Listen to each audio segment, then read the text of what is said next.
하나님 말씀 에베소서 2장 10절 한 절만 보도록 하겠습니다. 에베소서 2장 10절 한 절입니다. 같이 읽겠습니다. 우리는 그가 만드신 바라 그리스도 예수 안에서 선한 일을 위하여 지으심을 받은 자니 이 일은 하나님이 전에 예비하사 우리로 그 가운데서 행하게 하려 하심이니라. 아멘.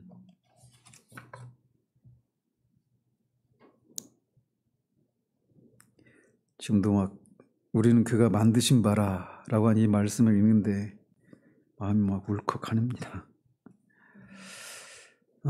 우리가 지난주에는 그 하나님의 이중적인 부르심 중에 모든 그리스도인들에게 해당되는 일반적인 부르심에 대해서 살폈습니다.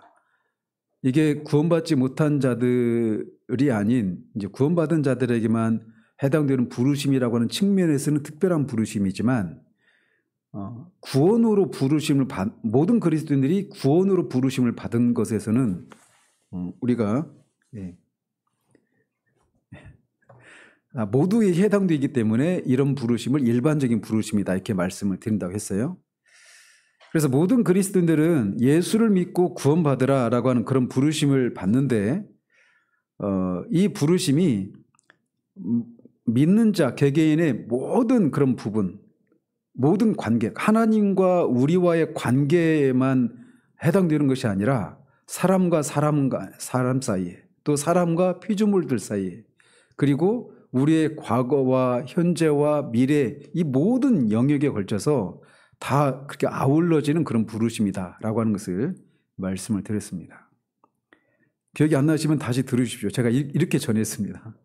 어쨌든 오늘은 이제 하나님의 이중적인 부르심 중에 두 번째 부분인 일터로의 특별한 부르심에 대해서 살펴보도록 하겠습니다.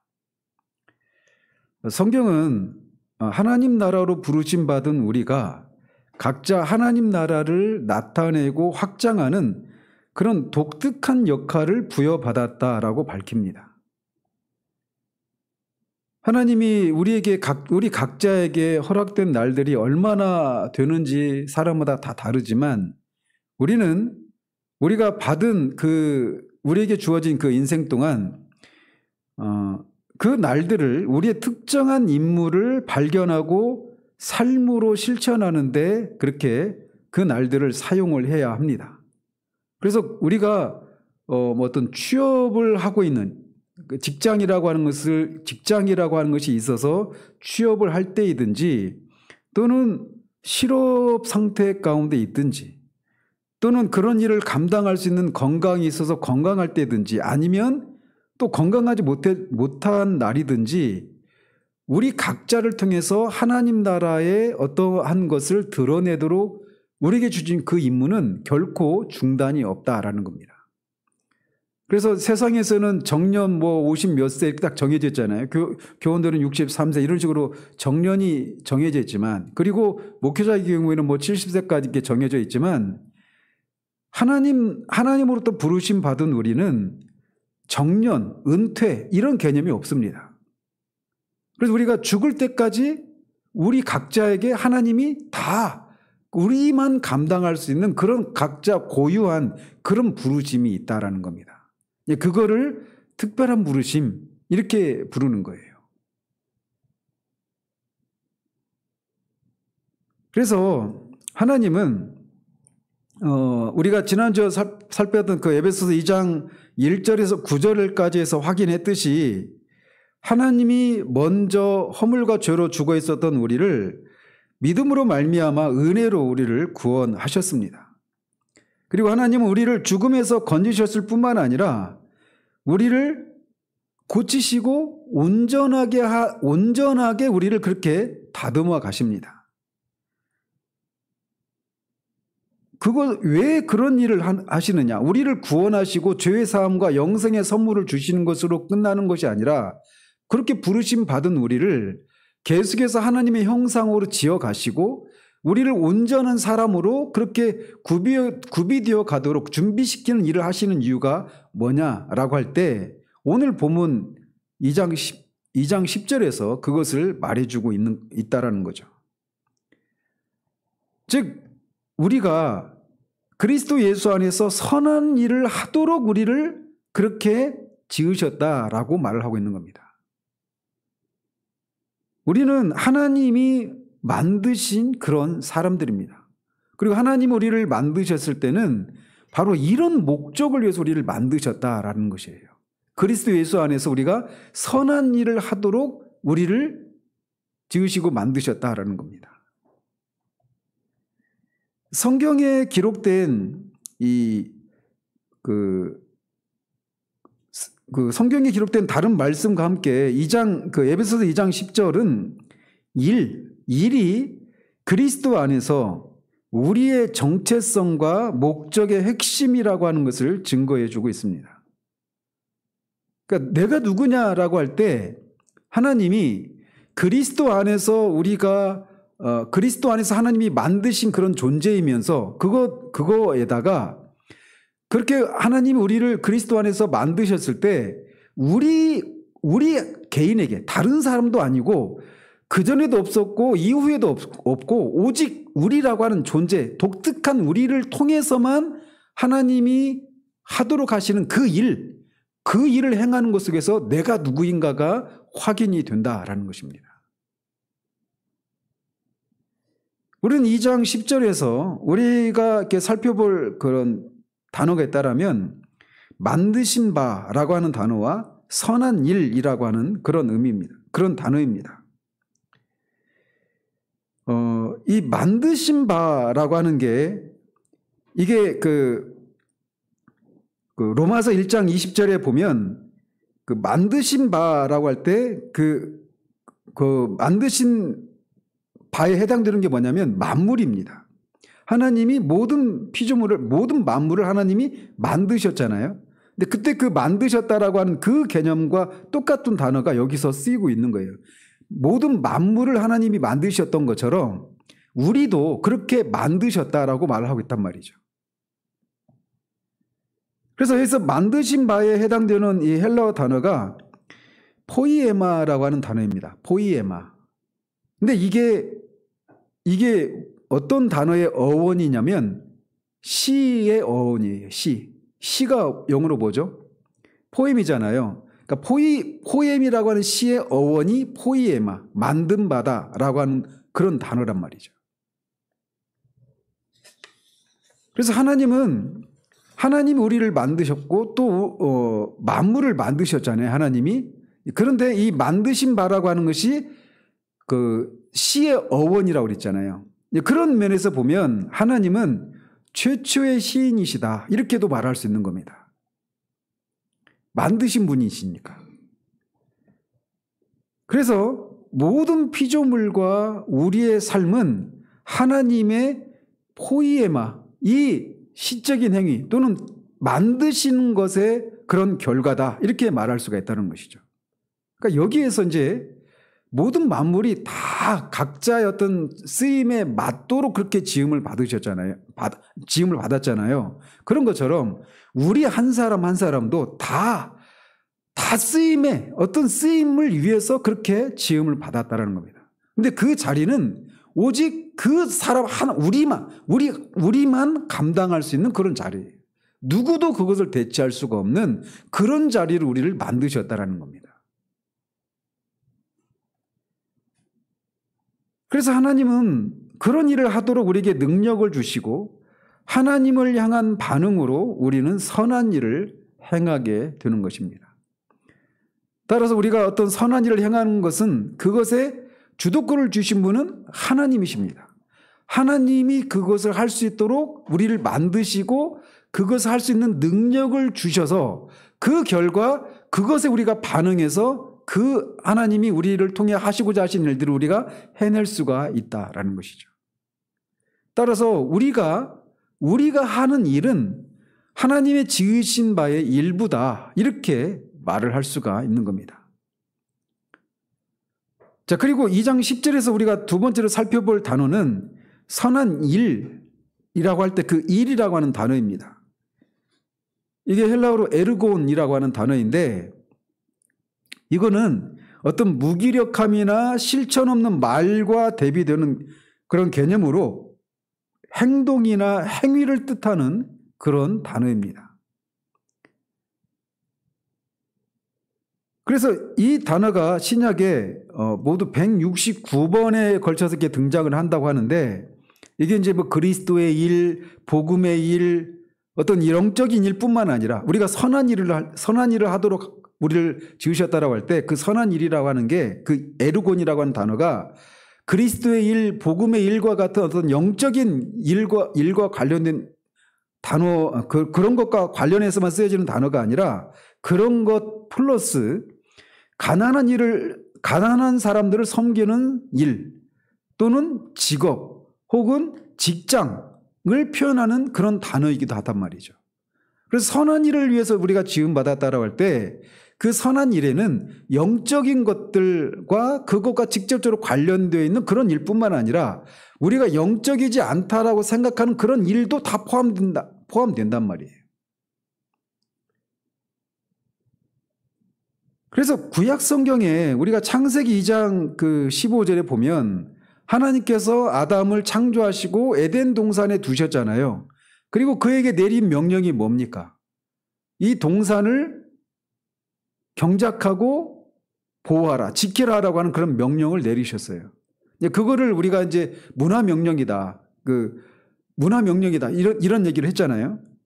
그래서 히브리어에 그게 섬기다, 일하다. 이제 그 구절에서 두 가지 단어가 사용되겠는데 하나는 아바드라고 하는 단어예요. 이게 섬기다. 이런 뜻입니다. 아바드라고 하는 단어가 이 에르곤이라고 하는 단어와 일치한단 말이죠.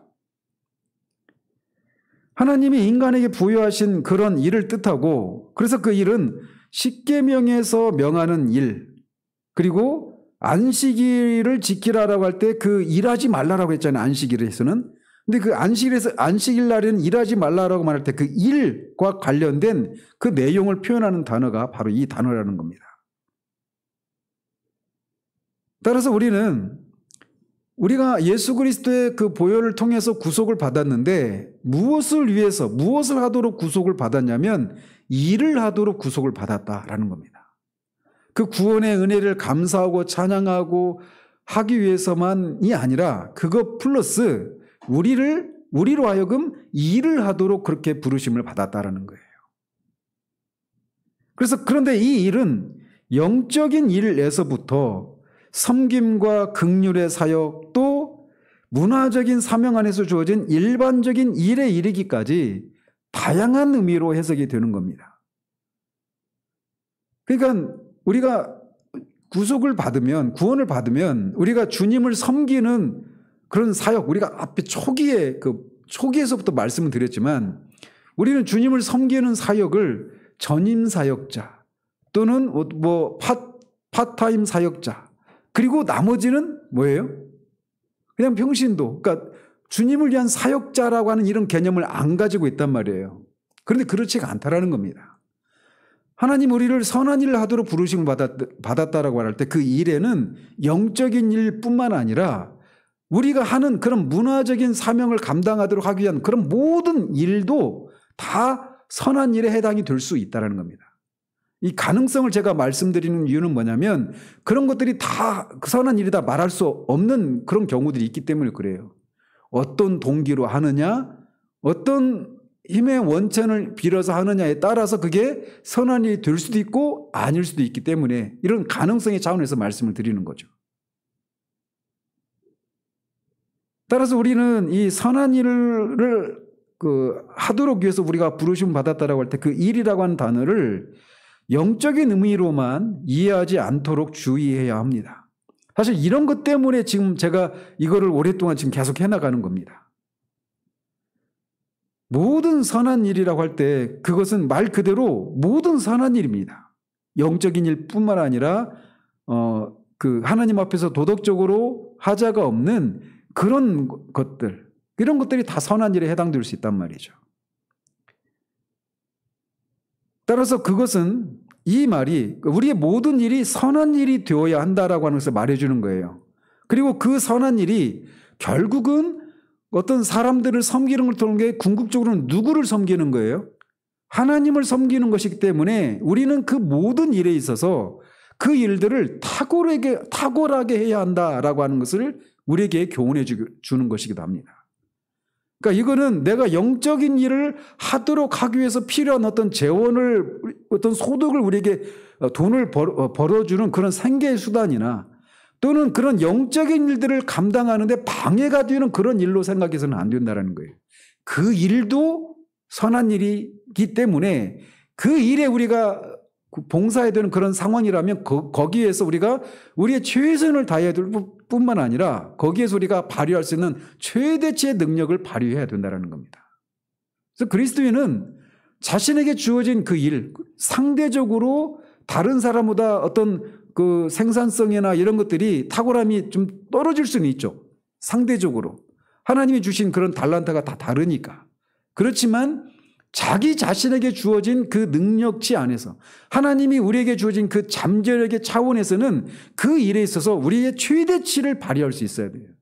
그래서 우리가 할 수 있는 최대의 그런 탁월함을 발휘해야 된다는 것이죠.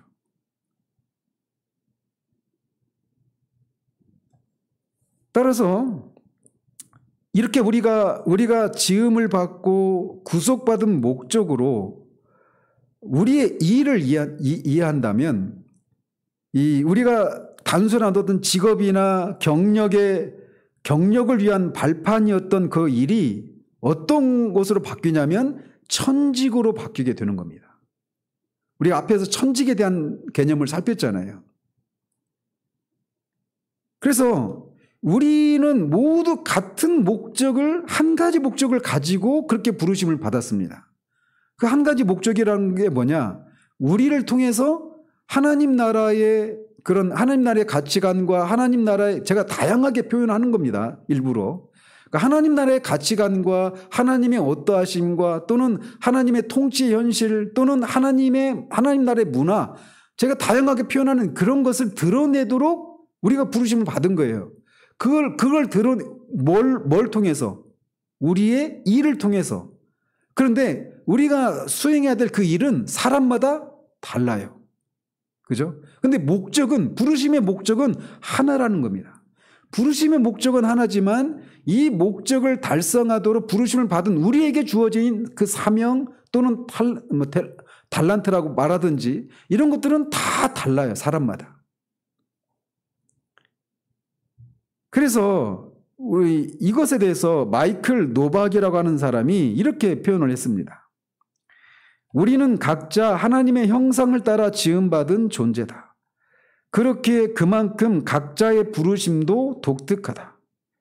토마스 아퀴나스는 하나님의 무한한 면모를 모두 나타내려면 무한히 많은 사람이 필요하다고 했다. 각 사람은 전체 중에서 아주 작지만 아름다운 한 부분을 반영할 따름이다. 그러니까 우리 카페에 올려진 그 찬양 가사 중에도 그게 있죠. 하나님의 그 가수들이 하나님이 하나님의 가수들을 불러 모으실 때라고 하는 그런 제목의 찬양이 있어요. 한번 들어보시길 바래요. 그래서 토마스 아퀴나스가 표현한 것처럼 우리 한 사람 한 사람이 하나님이 창조하시고 또 타락한 우리를 그리스도의 보혈로 우리를 대속하시고 우리를 불러내신 목적은 그 무한하신 하나님의 성품을 우리 한 사람 한 사람이 그 성품의 일부분을 우리가 드러내도록 그렇게 부름을 받은 거예요. 근데 그 찬양에서는 어떻게 표현해요?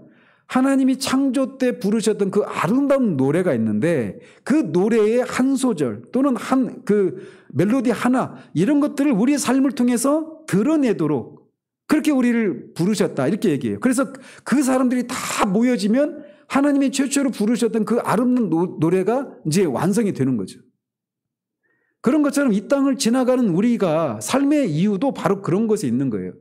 그러니까 어떻게 우리의 삶을 볼 수 있느냐면 내가 감당해야 될 그 일, 하나님이 나를 통해서만 감당하도록 부르신 그 자리가 없다면 하나님의 그 전체 하나님이 드러내시고자 하시는 그것에 어떤 결함이 생기게 되는 그런 의미가 있는 겁니다. 그래서 하나님이 이거 좀 더 이렇게 나가서 이렇게 더 깊이 적용을 하자면 하나님이 질투하시는 하나님이시잖아요. 우리가 그런 것을 온전히 드러내지 못함으로 말미암아 하나님의 전체 어떤 결함이 있는 것으로 드러나는 것을 하나님은 결코 허락하지 않으시는, 질투하시는 하나님이셔요.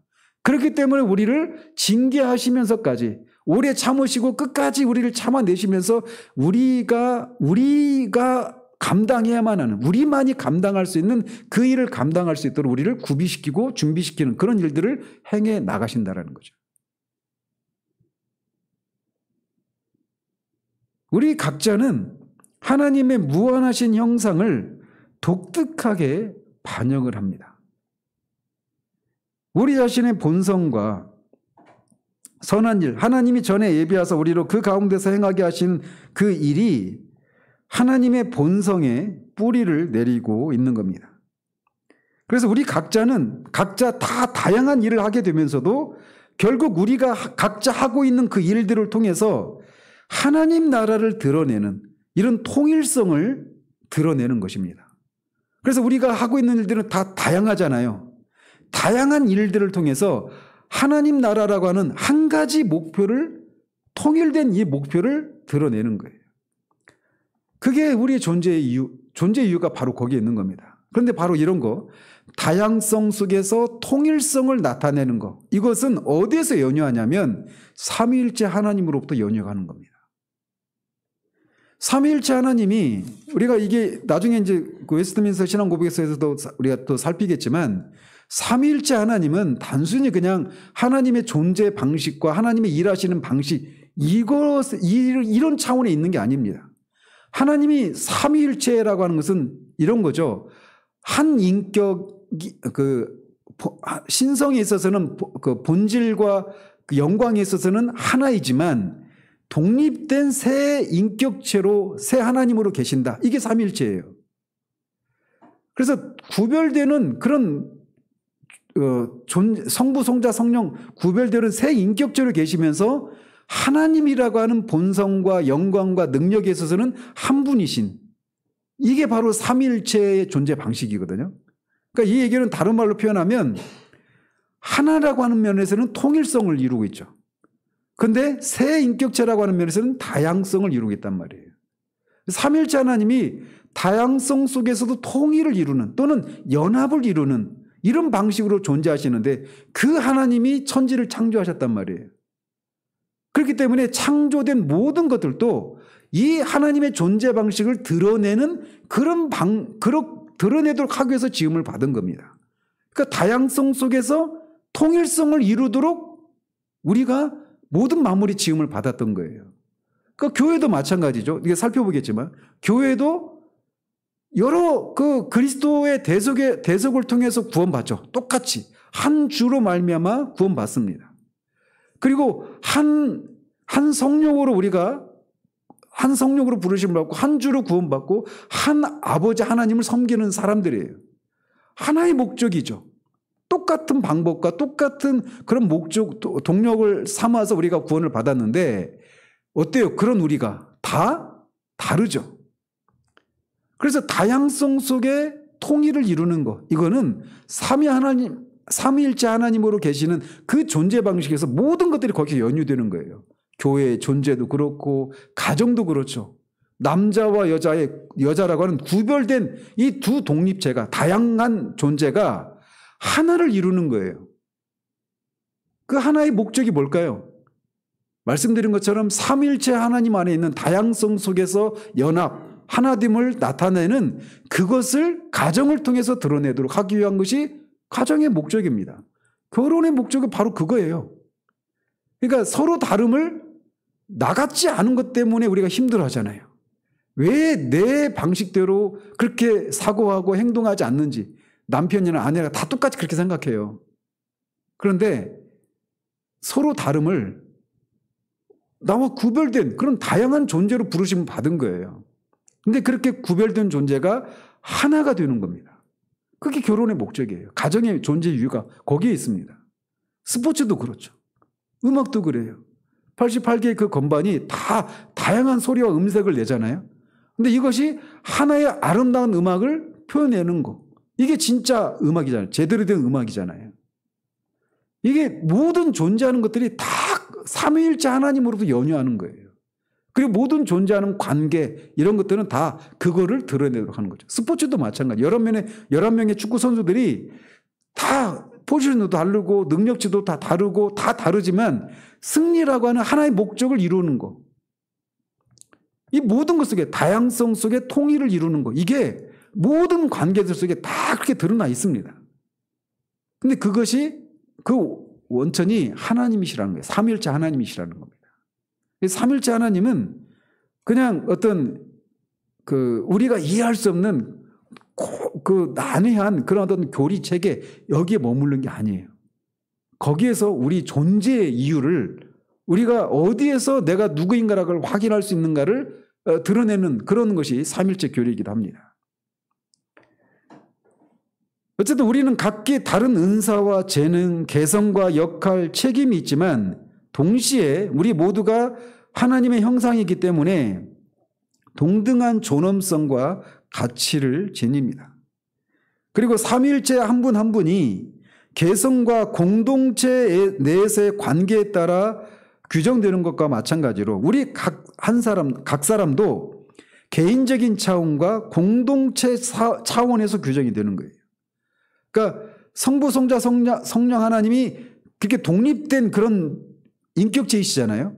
그런데 동시에 세 분의 연합 안에서 각 그 성부도 성자도 성령도 당신님들의 그런 그 존재 가치가 그 관계들 속에서 규정이 된단 말이죠. 그런 것처럼 우리도 마찬가지라는 겁니다.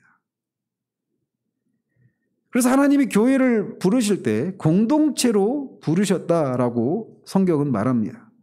그거를 잘 말해주는 구절들이 있다라면 로마서 12장 4절 5절 또 에베소서 1장 22절 23절 4장 12절 13절 이런 구절들이 이제 그런 것들을 말해주는 것 중에 하나인데 특별히 그리스도의 교회를 한 몸에 비유해서 그 몸 안에는 여러 가지 지체가 있잖아요. 몸은 하나인데 여러 지체가 있잖아요.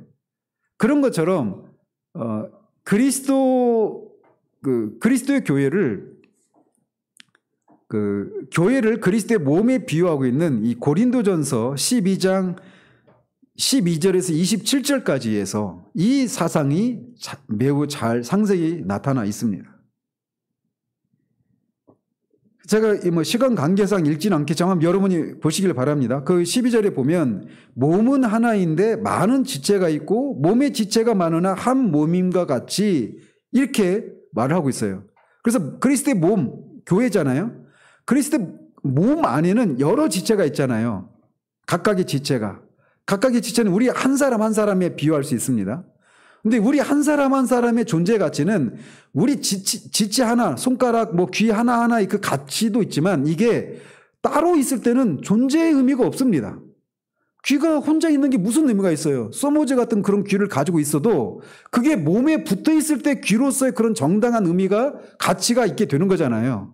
그런 것처럼 우리라고 하는 존재도 우리 혼자 개인에 떨어져 있는 그런 독립체로 개인으로 있을 때는 우리의 존재, 진정한 그런 우리의 존재를 찾을 수가 없는 거예요. 이 전체 속에서의 나, 이게 있어야 한다는 것이죠. 그걸 우리에게 보여주고 있는 겁니다. 그래서 그 말씀에서 고린도전서 12장 12절에서 27절까지입니다. 한번 집에 가서 꼭 읽어보시길 바라요. 그 말씀에서 볼 수 있듯이 하나님은 각자의 독특한 목적에 따라 지체를 만드셨습니다. 그래서 몸에 있는 지체들 중에 필요가 없는 지체는 없죠. 그리고 저는 그리스도의 몸으로 부르심 받은 각각의 지체인 우리들 중에 필요가 없는 사람은 없습니다. 그리고 그게 없으면 온전한 몸이 되지 못하는 거예요. 한 지체가 없으면. 그래서 저는 우리도 마찬가지예요. 우리가 없으면 온전한 그리스도의 교회가 되지 못하는 겁니다. 그러니까 나라고 하는 존재는 전체 속에서 내가 개체로서 각 개인으로서도 어떤 존재의 가치가 있지만 또 전체 공동체 안에서 나의 존재 가치를 진정한 존재 가치의 의미를 찾을 수 있다는 것이죠. 오늘날은 워낙 코로나 이후로 이게 더 강화됐는데 교회 공동체에 속하지 않고 그냥 지체로 몸의 한 지체로서의 그런 그리스도인이 아니라 그냥 무명의 그리스도인으로 남는 이런 신앙의 형태들이 막 지금 독버섯처럼 이제 번져가고 있잖아요. 이것은 전혀 성경적이지 않은 겁니다. 오늘날 뭐 가나안 성도라고 하는 사람도 있잖아요. 아시죠? 가나안 거꾸로 하면 안 나가요. 안 나가. 그러니까 교회는 안 나가는데 나는 그리스도인이다. 이렇게 말하는 사람들을 가나안 성도 이렇게 하는 신조어가 생겨났어요. 꽤 됐는데 이 코로나 시국이 지나면서 이런 사람들이 정말 엄청 더 많아져 버렸습니다. 저희 시찰에도 보면 어떤 교회는 시찰의 그 교인이 한 30-40%가 빠졌다고 그래요. 코로나 전보다. 회복이 안 됩니다. 3년이 지나면서 오늘 공교롭게 유튜브를 통해서 설교를 듣는 분들이 뜨끔하시겠지만 우리가 이렇게 모여서 오프라인에 모여서 현장에 모여서 예배하고 같이 서로 교제하고 그런 공동체 안에서 내 존재를 다시금 확인하고 이런 방식으로 하나님이 우리를 불러내셨단 말이죠. 근데 이제 교회가 없이 개인적으로 다 그렇게 각 개인이 유튜브를 통해서 설교를 듣고 다른 교회 목사님 설교를 들으면서 그냥 그렇게 신앙생활 하는 사람들.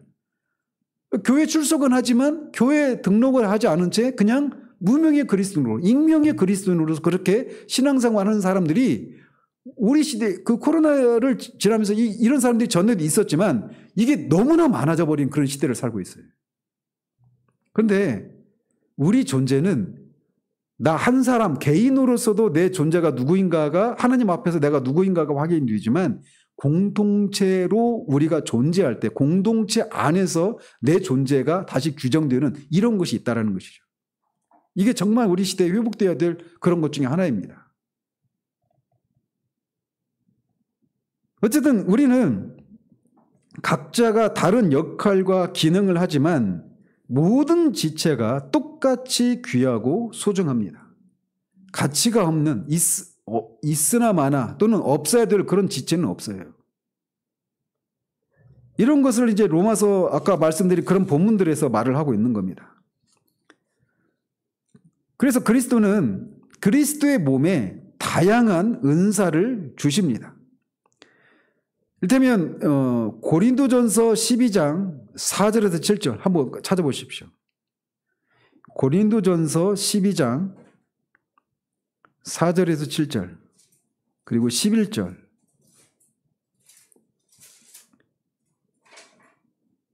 같이 읽겠습니다.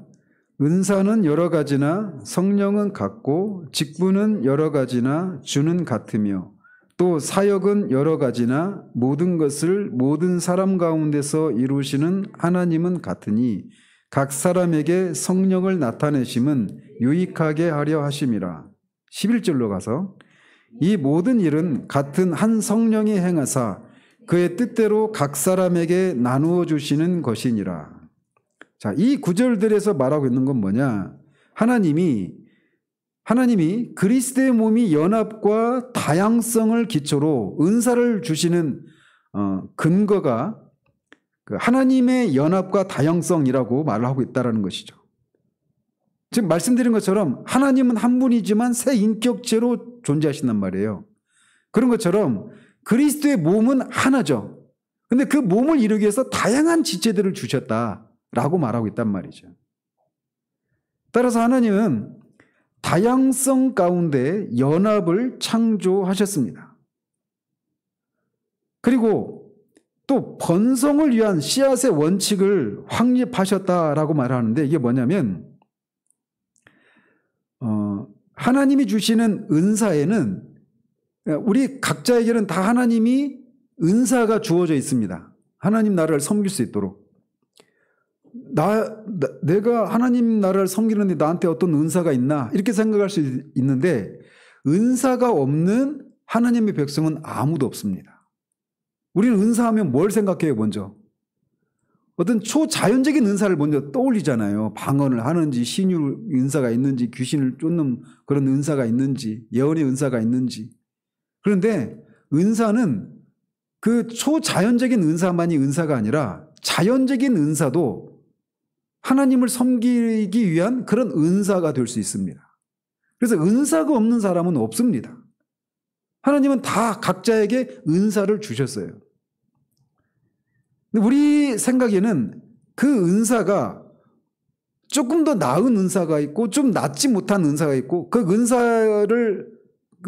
은사에 대해서는 우리가 나중에 이제 고린도전서를 강의하면서도 말씀드리겠지만, 은사에 대해서도 우리가 잘못된 생각들을 많이 가지고 있습니다. 우리 시대에. 이것에 대해서 우리가 좀 교정을 받을 필요가 있는데, 어쨌든 하나님은 각자에게 다 은사를 주셨어요. 근데 그 은사가 유기적인 특징이 있다는 겁니다.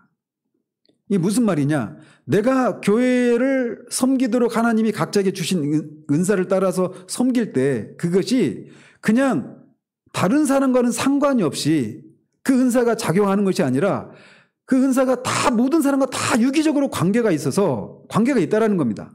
근데 이게 산술적으로 1+1은 2잖아요. 근데 이런 식으로 그 은사가 작용하는 것이 아니라 1+1이 100이 될 수도 있고 200이 될 수도 있는 이런 번성의 원칙을 주셨다는 거예요. 그래서 번성을 위한 씨앗의 원칙을 확립하셨다, 이렇게 말을 하는 겁니다. 그래서 이제 이 저자가 어떤 얘기를 하냐면, 씨앗에 담긴 그런 자연의 기적을 아프리카의 속담에서 이렇게 얘기하고 있다는 거예요. 망고 안에 든 씨앗은 헤아릴 수 있지만 씨앗 속에 든 망고는 셀 수 없다. 이게 은사의 원리예요. 다시 말씀드릴게요. 망고 속에 든 씨앗은 헤아릴 수 있죠. 몇 개예요? 하나죠. 그런데 씨앗 속에 든 망고는 셀 수 없다라는 겁니다. 그래서 망고 열매 속에 든 씨는 하나예요. 근데 씨앗 하나가 얼마나 많은 망고 나무를 만들어낼지는 모른다라는 거죠. 이런 것처럼 은사를 주실 때도 이런 법칙이 적용된다라는 거예요. 다양한 종류의 은사가 다양한 종류의 섬김과 다양한 종류의 일과 만나서 1+1이 2가 되는 이런 것이 아니라 1+1이 얼마가 될지 모를 정도로 그렇게 그 은사가 효력을 발휘하는 방식으로 하나님이 은사를 주셨고 그걸 사용하도록 하신다는 겁니다. 이걸 아는 것은 하나님이 우리에게 주신 은사를 우리가 어떻게 얼마나 소중하게 생각하고 이 은사를 우리가 충성되이 수행하는 것이 얼마나 중요한가라고 하는 것을 우리에게 말해주고 있는 거예요. 그래서 한 개인에게 주신 특정한 은사가 다른 사람에게 주신 동일한 은사와 다른 섬김의 모양으로 발현이 됩니다. 그러니까 뭐 예를 들기 쉬우니까 제가 말씀을 드리는 거예요. 어떤 사람이 방언의 은사를 받았어요. A라는 사람이. B라는 사람도 방언의 은사를 받았네요. 근데 각자가 섬기는 자리는 다르죠. 섬기는 자리는 다르잖아요. 동일한 은사인데 각자 섬기는 일과 자리가 달라요. 근데 각자 그렇게 섬길 때 그게 그런 각자의 그런 은사를 사용할 때 그 시너지 효과라고 하는 것이 두 사람이 은사를 사용했으니까 이라고 하는 어떤 성과가 나는 것이 아니라 그것이 불러오는 그런 어떤 긍정적인 측면에서의 파급 효과 또는 시너지 효과는 상상할 수 없는 방식으로 하나님 우리에게 그런 은사를 주셨다는 거예요. 그래서 아프리카 속담에서 망고 속에 든 씨는 하나지만 씨앗 속에 들어있는 나무는 우리가 헤아릴 수 없다, 이렇게 말하는 것이 바로 그런 거죠. 그래서 각 은사가 끼치는 영향을 가지수로 따지자면 한이 없다라는 겁니다. 제가 지나가면서 말씀드리지만 우리 중에는 어떤 하나님이 방언의 은사를 주신 분도 계셔요. 근데 이것을 제가 그 성경 공부 시간에도 말씀드렸잖아요. 이게 무슨 말을 하는지도 모르겠고 막 그러니까 이거를 한동안은 막 처음에는 신기하니까 막 자랑 삼기도 하고 뭔가 좀 막 그러니까 이렇게 하다가 그거를 사용하지 않는 사람들이 많아요. 교회 안에. 그런데 은사를 주신 분이 성령 하나님이시고 성령 하나님이 이런 목적을 위해서 주셨다고 생각할 때 그게 그 은사를 우리는 뭐라고 기도하는지 우리는 모르지만 그 기도를 통해서 기도의 섬김을 통해서 교회 안에서 우리가 뭐 교회뿐만 아니라 우리가 다양한 사람들을 위해서 기도하잖아요. 그런 것을 통해서 일어나는 그것을 통해 일하셔서 나타나야 될 그 결과들은 우리는 천국에 가서 아마 소스라치게 놀랄 정도로 어마어마한 일들을 그런 작은 섬김을 통해서 하나님이 하셨구나라고 하는 것을 알게 될 거예요. 그렇기 때문에 우리에게 주어진 예를 들어서 들기 쉬워서 제가 방언만 얘기했지만 각자에게 주어진 초자연적인 은사든 그런 자연적인 은사든 다 마찬가지예요.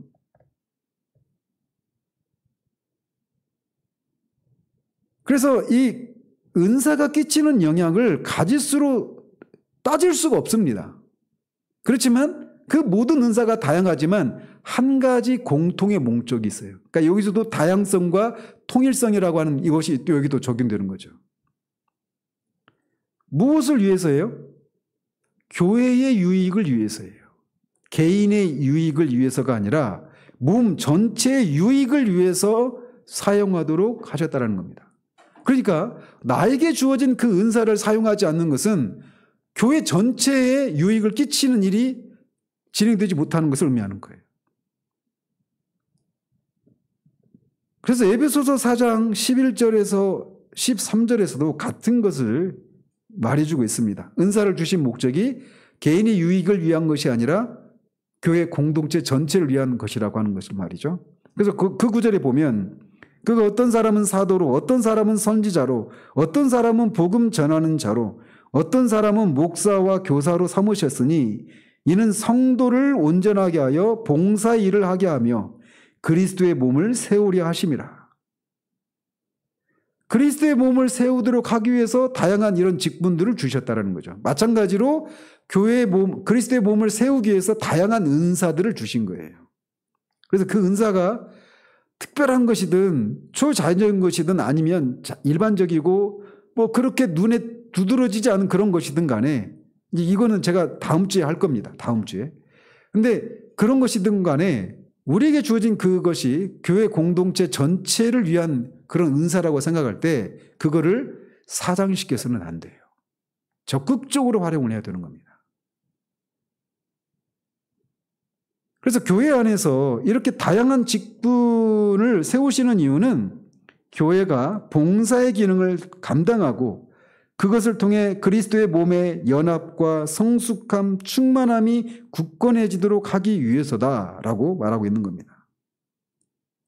그래서 앞에서도 언급해 드렸듯이 우리는 직분에 따라 각기 독특한 역할을 수행하는데 그리스도의 몸에 주시는 은사에는 높고 낮음이 없다라고 하는 것을 기억해야 합니다.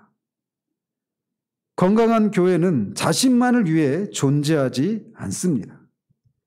깨진 세상에서 하나님의 치유의 도구가 되려고 존재하는 겁니다. 이렇게 그리스도의 몸의 지체로서 우리 자신을 인식할 때 우리는 비로소 우리 자신을 이해할 수 있습니다. 그러니까 끊임없이 이 그리스도의 몸의 지체 안에서의 나를 통해서 내가 누구인가를 확인하지 않고 그저 그리스도의 몸을 없이 그냥 독립된 존재로서 내가 누구인가 이런 걸 찾으려고 하니까 불완전한 자기 정체성이 형성되는 거죠. 이걸 기억해야 됩니다. 그리스도의 몸의 지체로서의 자신을 인식할 때 비로소 우리는 내가 누구인가를 알 수 있는 거예요. 또 우리가 다른 이들과 어떤 관계를 맺고 이 세상에서 어떤 필요를 채워가야 하는지도 거기에서 깨닫게 되는 겁니다. 그래서 하나님은 우리 한 사람 한 사람에게 하나님의 마음과 인류 역사에 자신만의 자리가 있다라고 자신만의 그런 자리를 이렇게 만들어 주셨다라고 하는 것을 기억해야 됩니다. 이 자리를 기초로 우리는 정의와 진리의 길에서 인류가 진보를 이루는데 개인적이고 독특한 기여를 하게 된다라고 그 요한 바오로 2세가 말을 했다고 그래요. 이분을 언급하고 싶지 않지만 아무튼 그분이 얘기한 거니까. 따라서 우리는 이걸 기억해야 됩니다. 하나님의 마음에 그리고 인류 역사에 우리만의 자리가 있다고 믿는가? 아멘이십니까? 다시 한번 물어볼게요. 하나님의 마음과 인류 역사에 우리만의 자리가 있다고 생각되어지세요? 이거 어마어마한 질문인 겁니다. 사실 인류 역사에 하나님의 마음에 우리만의 자리가 있다. 이것에 대해서 우리가 아멘이라고 대답할 수 있을 때 우리는 모든 방황을 끝내는 겁니다. 그렇지 않아요? 내가 얼마나 가치가 있는 존재이고 나한테 주신 그런 은사, 재능 이런 것들에 대해서 불평, 불만이 사라지게 돼요. 그 은사를 주신 분은 하나님이시니까 그런 주신 것만큼만 우리에게 요구하시거든요. 제가 그 로이드 존스 목사님을 좋아하지만 제가 로이드 존스가 될 필요는 없잖아요. 그걸 하나님이 나한테 요구하시지 않거든요. 저는 따라갈 수도 없는 존재이고 그냥 저는 저가 되면 되는 거죠. 마찬가지로 여러분도 여러분이 되시면 되는 거죠. Be yourself라고 하잖아요. 질 바이든이 그렇게 되네. Be yourself. 그게 뭔지 모르고 이제 해거리지만 어쨌든 그래서 하나님의 마음과 인류 역사에 우리만의 자리가 있다라고 하는 것을 우리가 있다라고 하는 것에 대해서 우리가 아멘으로 대답할 수 있어야 돼요. 그때 우리의 인생은 방황이 끝나는 겁니다. 그 누구도 대신하지 못하는 우리만의 기여를 하도록 하나님이 우리에게 능력을 주시고 우리를 부르셨다라고 하는 것을 기억을 해야 돼요. 그리스도의 몸 안에서 우리의 자리에 대해서 바울이 한 말을 기억하시기 바랍니다. 그는 고린도전서 12장 18절에 이렇게 말을 해요. 그러나 이제 하나님이 그 원하시는 대로 지체를 각각 몸에 두셨으니 하나님이 원하시는 대로 그리스도의 몸에 지체를 두셨대요. 그 지체 하나하나가 우리인 거죠. 그리스도의 몸에서 우리가 맡고 있는 부분은 그렇기 때문에 합당하고 필수적입니다. 내가 왜 이 일을 하느냐? 그게 하나님이 나한테 두신 자리니까. 합법한 자리가 되는 거고, 그리고 그 일은 필수적인 일이에요. 그 일을 안 하면 이가 빠지게 되는 거죠. 그 자리가. 근데 우리가 이렇게 생각할 수 있잖아요. 야, 하나님의 마음과 인류의 역사에 우리의 자리를 두셨다. 라고 말하면 그 자리는 뭔가 어마어마하고 뭔가 비범하고 모든 사람들이 야, 인정할 수밖에 없는 그런 자리겠구나. 이렇게 생각할 수 있잖아요. 그죠? 그런데 그렇지 않다라는 겁니다.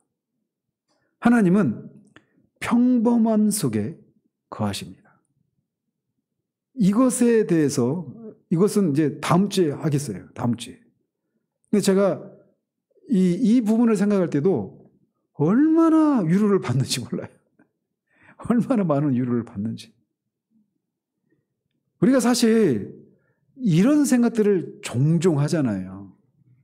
그러니까 하나님과 인류의 역사에 어떤 광고에 보니까 그 후원 광고인데 아프리카의 어떤 아이예요. 막 이제 어떤 질병으로 막 배고픔과 질병으로 막 우는 아이인데 이 아이의 눈물에 대해서는 신문 기사가 실리지 않습니다. 이렇게 시작하는 그런 광고가 있어요. 후원 광고.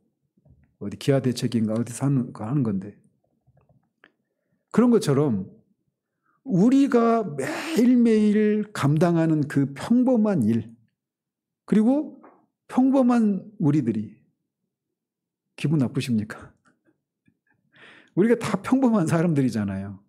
평범한 사람들인 우리가 평범한 그런 삶의 자리에서 늘 하는 그 일이 하나님의 나라에 또 인류 역사에 어떤 흔적을 남기는 그런 자리다 라고 생각하면서 그 일을 하는 것이 쉽지가 않죠. 그리고 그런 것을 우리가 느끼지 못하니까 어때요? 뭔가 막 열심을 내다가도 나도 인정할 수 없는, 나도 인정할 만한 그런 어떤 성과나 그런 결과가 안 나올 때 막 우리 자신이 한없이 무가치해 보이고 무능력해 보이고 내가 하고 있는 일도 그렇게 무가치하게 보이고 그러면서 삶의 의욕도 사라지고 이런 일들을 우리가 수시로 경험하잖아요. 안 그런가요? 저는 목회를 하면서 계속 끊임없이 이 싸움인 것 같아요. 그래서 묵묵히 자신에게 주어진 그 자리에서 누가 보든 안 보든 그 자리를 지키는 거, 이게 결코 쉬운 일이 아니다라고 하는 것을 저는 이제 목회를 하면서 진짜 뼈저리게 느낍니다. 제가 우리 카페에다 한번 올려놓은 적 있죠. 제가 우리 설립 1주년을 맞아서 그때 써놨던 거. 그때 굉장히 힘들었거든요. 그러니까 제 마음에 막 그런 게 있었던 것 같아요. 저는 뭐 큰 교회 이런 생각들이 없습니다. 지금도. 그때나 지금이나. 그런데도 이 어떤 변함이 없는 막 이게 하나님 제가 없긴 없는데 그래도 너무 하신 거 아니냐. 이런 마음이 있어요. 그래서 그때 굉장히 마음이 이렇게 지쳐 있었습니다. 1년이 지났을 때. 1년하고 막 그랬어요. 제가 그렇습니다. 근데 어쨌든, 그때 이제 어떤 지체들이랑 대관령에 갔어요. 대관령 무슨 수림인데, 뭐지? 예, 있잖아요. 수양, 무슨 님 있잖아요. 자연님 막 그런 거 같고. 아무튼 잊어버렸어요. 이름은 잊어버렸는데. 거기 갔다가 이렇게 내려오는데 금강송 있죠. 금강송. 이 금강송 군락이 이렇게 형성되어 있더라고요. 근데 거기 갔다가 이렇게 내려오는데 막 하나님이 막 위로를 해주시는 거예요. 그걸 보면서. 저한테 어떤 위로가 됐냐면 금강송이 이렇게 막 자라갈 때 그거 보고 막 진짜 보자마자 이야 막 탄성이 나오더라고요. 그런데 금강송은 누가 그거 자라가는 것을 누가 지켜보고 막 보는 과정을 지켜보면서 이야 막 계속 그런 탄성을 쏟아내서 그걸 힘을 받아서 그렇게 큰 게 아니잖아요. 그냥 그 자리에서 수십 년을 계속 비 맞고 눈 맞고 해 쬐이고 이러면서 그렇게 그냥 그 자리를 막 지키면서 수십 년이 흐르고 나니까 어마어마한 그 사람들이 보자마자 그냥 바로 탄성을 자아낼 수밖에 없는 그런 이 군락을 형성할 수 있었단 말이죠. 제가 그거 보면서 하나님이 주신 위로가 그거예요. 그 금강송 군락들이 누가 보든 안 보든 누가 인정하든 안 하든 그 자리에서 있어야 될 자리에서 계속 자신의 존재를 지키고 계속 그렇게 거기 있는 거. 그게 금강송이 할 일이잖아요. 그리고 나서 수십 년이 흘렀을 때 그렇게 사람들한테 탄성을 자아내는 그런 아름다운 모습으로 자란 것처럼 하나님이 우리에게 요구하시는 그런 것이다. 이거를 주시더라고요. 그러면서 누가 알아주든 말든 어쨌든 전 목회 차원에서 이제 그런 걸 이렇게 해석이 되었으니까 그 자리를 계속 지키는 거 이게 하나님이 나한테 요구하시는 것이구나. 근데 그 자리 지키는 게 쉽지 않아요. 평범한 일을 아무런 일도 일어나지 않는 것 같은 그 일을 계속 그 자리에서 묵묵히 해낸다라고 하는 것처럼 엄청난 에너지를 엄청난 믿음을 요구하는 게 없다. 이런 생각을 해요. 근데 이건 단지 목회만이 아니죠. 우리의 삶이 다 그렇잖아요. 우리 삶을 한번 보십시오. 뭐 특별한 게 있습니까? 거의 대부분 거의 평범합니다. 날마다 평범한 삶의 연속이에요. 그리고 우리가 감당하고 있는 일이라고 하는 것도 무슨 인류 역사, 하나님의 마음 여기하고 연결시키려고 하면 우리가 송구하죠. 그렇게 안 보이니까. 그런데 하나님이 말씀을 통해서 우리에게 그렇게 말씀해 주고 있다는 거예요. 하나님은 각자에게 다 다양한 은사를 주시고 그 우리만이 감당할 수 있도록 그 자리에 우리를 세워주셨다는 겁니다. 그런 시각으로 우리의 일을 볼 때, 그리고 우리 자신을 볼 때 거기에서 삶의 의미를 찾게 되고 그 일이 하찮은 일이 아니고 아무런 의미가 없는 그런 일이 아니라고 하는 것을 다시금 확인하는 거예요. 근데 이게 한번 그런 일이 있고 나면 계속 갑니까? 아니죠. 중간에 또 다시 꾸꾸러지고 다시 그걸 회상하면서 다시 또 힘을 얻고 또 가고 이런 것을 가면서 우리가 그 일들을 해나가는 거예요. 그리고 그것을 어떻게 우리가 감당한 그 하나의 일을 통해서 하나님이 그 씨앗 속에 들어있는 수많은 망고가 들어있는 것처럼 우리가 순종한 그 하나의 삶의 자리에서 우리가 사용한 그 은사를 하나님이 어떻게 사용하실지 우리는 그거를 알 수가 없어요. 다만 하나님이 그렇게 하실 것을 우리가 믿고 오늘 또 그 자리에서 그렇게 해나가는 것이죠. 이 평범함 속에 하나님이 거하신다라고 하는 이 원리를 우리가 알 때 우리 삶은 다시금 이 흑백의 무성 영화 같은 삶이 갑자기 막 우퍼 막 4D 영화 빵빵 되고 컬러풀한 그런 영화처럼 우리의 삶이 다시금 새롭게 비춰질 것입니다. 이 내용, 이 후반부의 내용은 다음 주에 이어서 한번 더 살펴보도록 하겠습니다. 기도하겠습니다. 하나님 아버지, 우리가 얼마나 자주 하나님이 우리를 이 그리스도의 몸을 유익하도록 하기 위해서 우리 각자에게 은사를 주셨고 그 자리는 우리만이 감당할 수 있는 독특하고 특별한 그런 자리라고 하는 이런 생각들을 하지 못해서 우리가 낙심하고 그 일들의 의미를 찾지 못한 채 방황하는 경우들이 얼마나 자주 있는지요.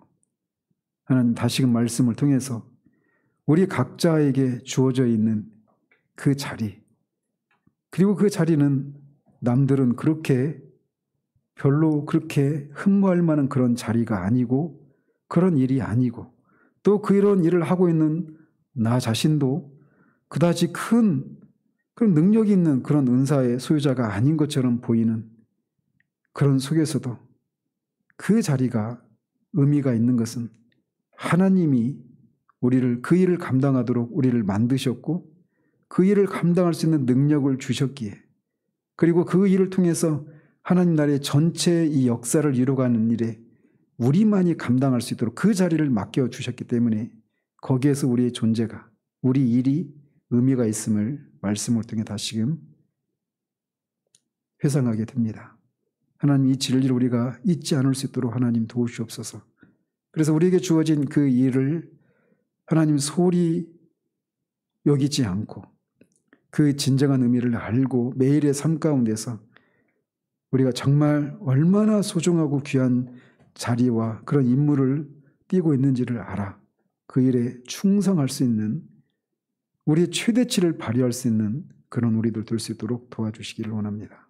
예수 그리스도 이름으로 기도합니다. 아멘.